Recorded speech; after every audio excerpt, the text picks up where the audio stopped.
Vale, ¿y qué diferencia hay entre las juntas arbitrales de consumo y los órganos arbitrales? Sí, la Junta es el órgano administrativo que propulsa, que da impulso al arbitraje, que se encarga de admitir a trámite las solicitudes arbitrales, se encarga de intentar conseguir la adhesión de empresas y de impulsar los juicios arbitrales. Y los órganos arbitrales son designados por la Junta, por el presidente de la Junta, y son los encargados de dictar los laudos arbitrales, de resolver los conflictos. Es decir, es una pregunta que a veces cuando damos cursos por ahí siempre hacemos al final. ¿Quién dicta los laudos? La Junta no dicta laudos, la dictan los órganos arbitrales. Para que lo sepa el público, los laudos son como los fallos que... Exacto, los árbitros dependen de la Junta, pero son los que resuelven los problemas, los conflictos, ¿no? Son designados por la Junta, pero no son la Junta, son órganos de la Junta, ¿no? Muy bien. ¿Quién designa a los árbitros en este caso? Es decir, ¿qué requisitos tienen que tener los árbitros? Ya sé que es el Consejo General del Sistema Arbitral de Consumo, pero ¿cómo acredita a un árbitro? Sí, es una pregunta muy interesante. En este caso hay tres pasos a dar, que son la propuesta, que la hace la Administración, las asociaciones de consumidores empresariales, diciendo, bueno, yo propongo a estos árbitros, la solicitud del árbitro propuesto y la acreditación por parte del presidente de la Junta, que acredita al árbitro si cumple una serie de requisitos. Los de la Administración tienen que ser siempre licenciados en Derecho al Servicio de Administración Pública. Los privados, por llamarlo de alguna forma, de asociaciones de consumidores empresariales, no necesitan tal requisito, salvo que el arbitraje sea en derecho, porque hay dos formas de acudir al arbitraje. La regla general es la equidad, el sentido de la justicia de los árbitros, pero puede haber una empresa que diga, sí, yo me adhiero al sistema arbitral de consumo a través de esta Junta, pero me adhiero en derecho. Y por tanto, entonces, los tres árbitros tienen que ser licenciados en derecho. Si no, los árbitros representantes del sector empresarial de consumidores no necesitan tal requisito. El arbitraje en derecho y el arbitraje en equidad, ¿qué diferencia hay? ¿Cuándo una empresa puede decidir que quiere, o un consumidor quiere un arbitraje en derecho, o cuando sencillamente no hace nada y quiere un arbitraje en equidad? Sí, normalmente cuando una empresa hace lo que en este momento se denomina una oferta pública de adhesión, es decir, hace una adhesión, llamémosle a priorística, de tener problemas o conflictos con sus clientes. Yo, empresa tal, puedo poner ejemplos con nombres concretos porque las ofertas públicas de adhesión son públicas, lo dice la palabra, pues Renfe, Correos, empresas de telecomunicaciones. Yo hago una oferta pública de adhesión sometiéndome a los dictados del arbitraje de consumo, me adhiero y vengo a decir que todos los conflictos o problemas que planteen mis usuarios, mis clientes, vengo a decir que acepto el arbitraje de consumo y por tanto estaré a las decisiones o laudos que se dicten. Lo que pasa es que hay empresas que pueden decir, sí, yo me adhiero y hago esa oferta pública de adhesión, pero la hago en derecho, no en equidad. Y por tanto la motivación de los laudos arbitrales debe ser en derecho, no en equidad, es decir, citando y haciendo alusión a artículos y leyes concretas. Y los árbitros, como he dicho, los tres, si es en derecho, deben ser licenciados en derecho. ¿Tiene un coste, tiene un coste si es que decidimos que sea en derecho o...? No, ninguno, para las partes ninguno. Quiere decir que, bueno, pues el sistema arbitral es un sistema realmente, digamos, positivo, tanto para la empresa como para el consumidor, en el sentido que establece un sistema, bueno, una especie de justicia gratuita, ¿no?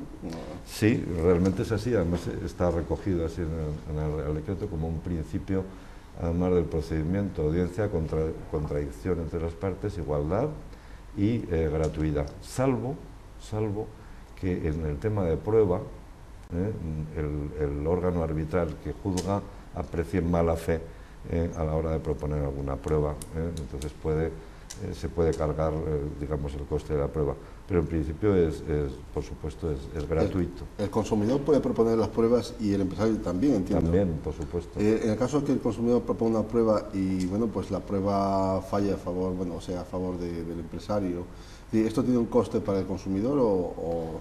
No, vamos a ver, las pruebas se pueden cargar a quien las propone.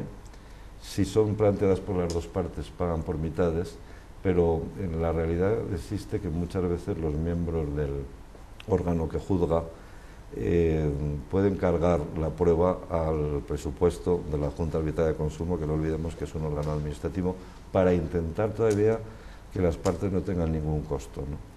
Y me parece que ha dicho algo bastante importante, ¿no?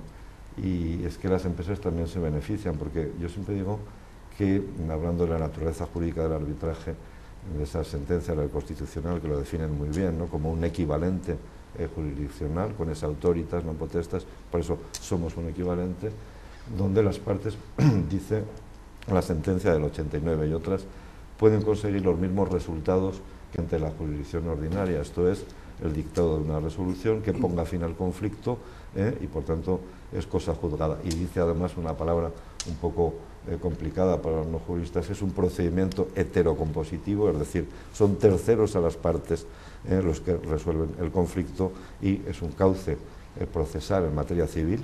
No podemos entrar en casos en los que concurran intoxicación, lesión, muerte, indicios razones de delito, y está sometido en relación con el tema de recursos, etcétera, con la justicia, con el Ministerio de Justicia, ¿no? Me imagino que habrá suficientes garantías tanto para los consumidores como para los empresarios. ¿En qué consiste la abstención y en qué consiste la recusación de los árbitros? ¿Cuándo se puede dar o si se han dado en alguna ocasión este tipo de... sobre todo la recusación, ¿no? Sí.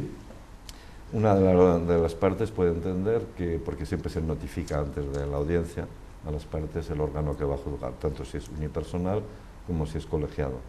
Puede entender que uno de los árbitros pues tiene algún elemento de enemistad manifiesta o parentesco, etcétera, y por tanto lo puede recusar.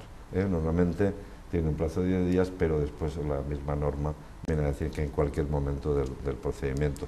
No se suele dar si ha habido, hubo un árbitro de sector que tenía tanta implicación, digamos, con la empresa, que yo mismo le pedí que lo dejara, pero como presidente de la Junta.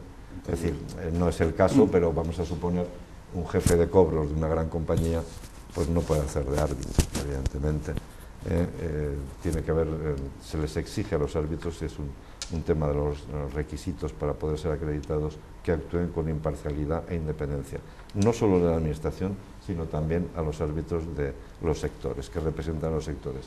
Es evidente que un representante empresarial o un representante de consumidores, una asociación de consumidores, tienen que rebajar un cierto subjetivismo, en el sentido de entender que, y así lo hacen, y contamos con inmejorables árbitros, que no son representantes de parte en ese acto, sino jueces normalmente de equidad o de derecho.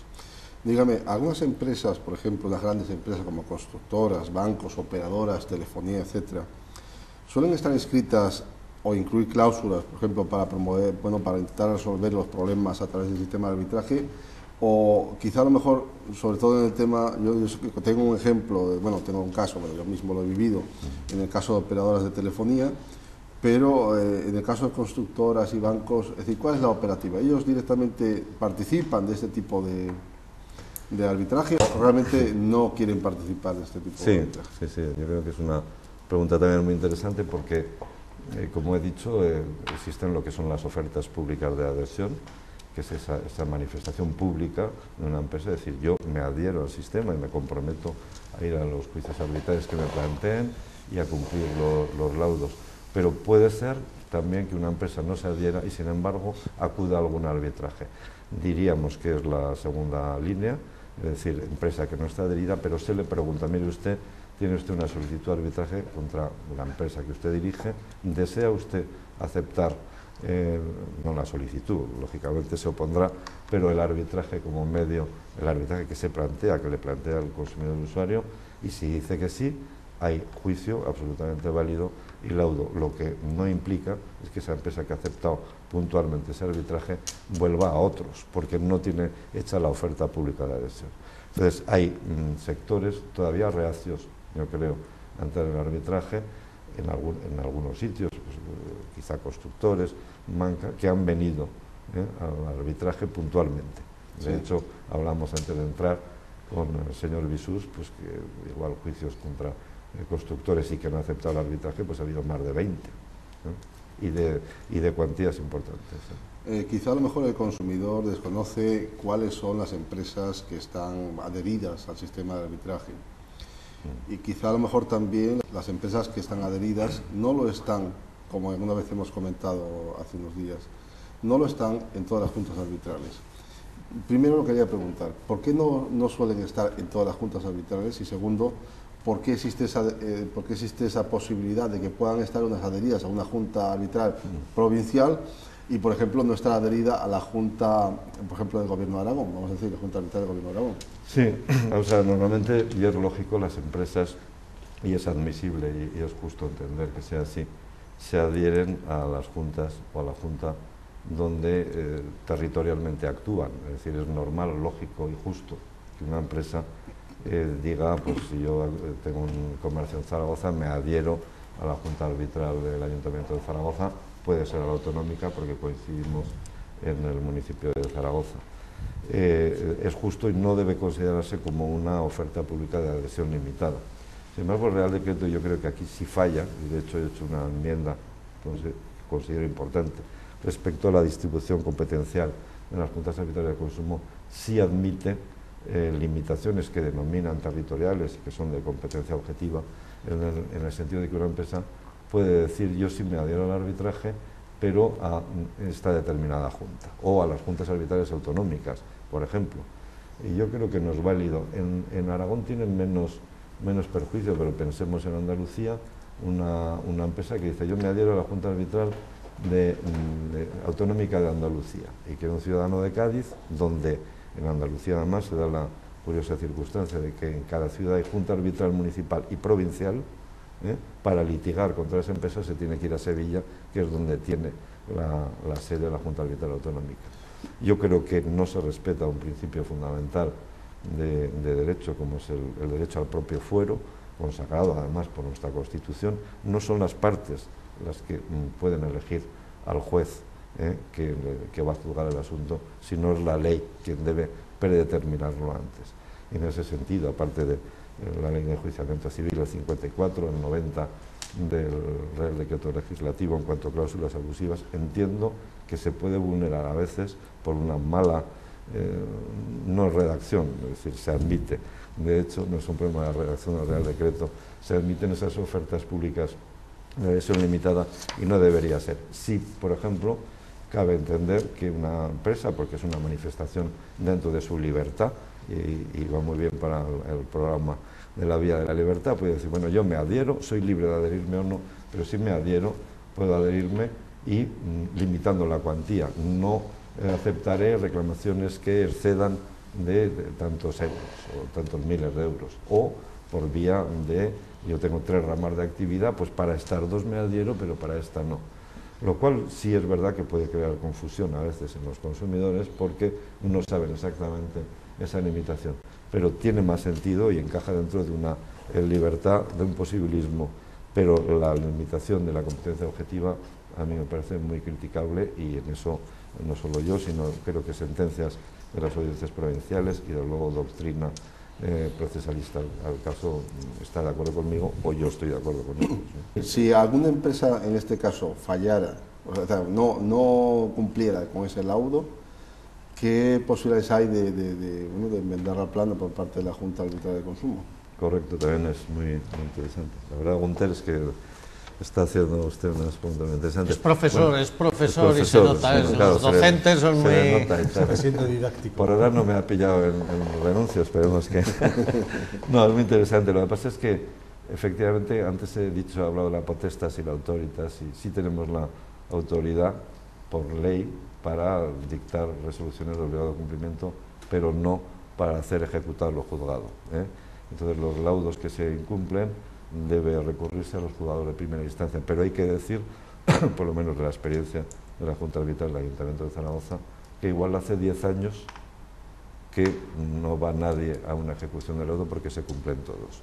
Y además sí puede hacer cierta presión la Junta, sobre todo en aquellas empresas, si ha sido condenada la empresa, porque también puede recurrir cualquiera de las partes, ¿no? Se puede hacer cierta presión porque una empresa que ha hecho oferta pública de adhesión y se ha comprometido a cumplir los laudos debe cumplirlos.